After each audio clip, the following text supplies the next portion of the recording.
बंधुगण आम पाठ पढ़ू बड़ मनीष हो चाकरी करू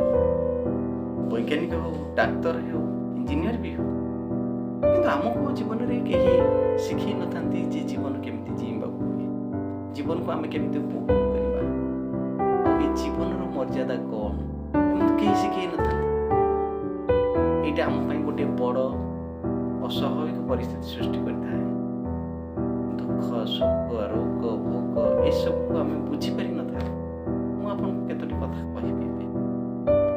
जे चारोटी कथा ऊपर आप चारोटी शब्द ऊपर आप गुरुत्व दियंतु मन बुद्धि विवेक और अहंकार ये चारोटी जिनिस आपन जीवन पर अत्यंत गुरुत्वपूर्ण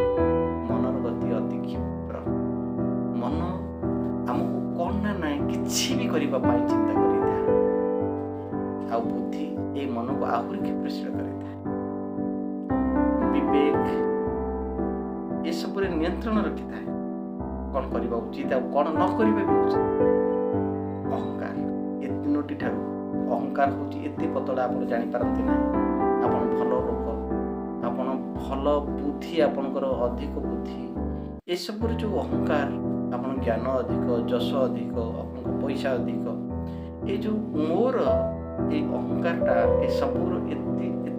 पतला होता है अहंकार ये सब जना पड़ न था